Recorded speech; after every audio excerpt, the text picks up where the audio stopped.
To Colombia now, which is seeing a wave of violence against the police as a new president prepares to take office.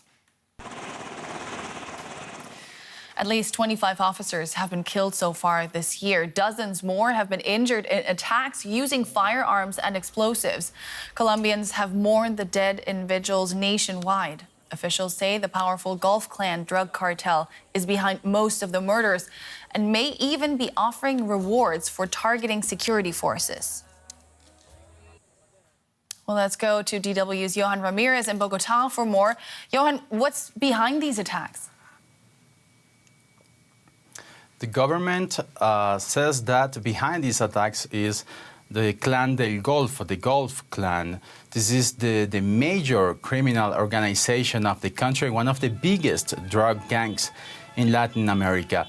These attacks are supposed to be a retaliation against the authorities for the extradition of the leader's gang, Otoniel. Otoniel was captured by the end of last year, and after many hearings and a long process, he was extradited to the United States a couple of months ago. Just to give you an idea, Nicole, of the importance of Otoniel, after Pablo Escobar, the great drug lord in Colombia, Otoniel is the most prominent figure in drug trafficking in this country. So his extradition is a major blow for this criminal organization, and the reason why they have declared this kind of war against the police. Now that you mentioned Pablo Escobar, Colombia is, of course, a country scarred by decades of brutal cartel violence at the hands of his Medellin cartel. How concerned are people about violence flaring up once again?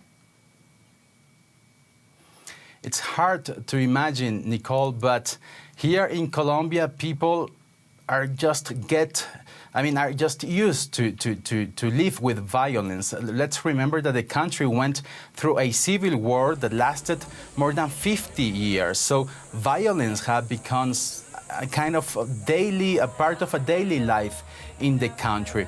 But Colombia reached the peak of violence back in the 80s and 90s, the golden era of drug trafficking, the golden era of Pablo Escobar. So I think that there is the general perception that when it comes to violence, the worst is already behind. So this wave of violence that hit the country from time to time are just seen by Colombians as a part of daily life in the country. Still, this is a problem that needs to be tackled. In 10 days, Colombia's new government will be sworn in. How is the new administration going to deal with the problem?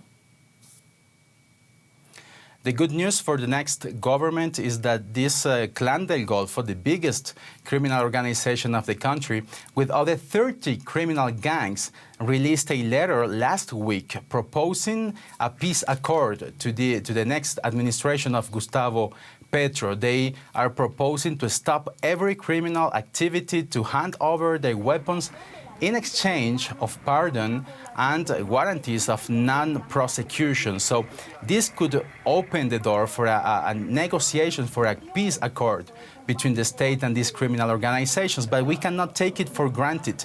Let's remember that something similar already happened in the past. Back in 2017, with the then President Juan Manuel Santos and today Nobel Peace Prize winner, the Clan del Golfo also proposed a peace accord to that government, and after some negotiations, it failed. So now the next weeks and the next months are going to be key to see if this new proposal finally works, bringing peace to the country. All right, interesting stuff. Johan Ramirez reporting from Bogota. Thank you so much.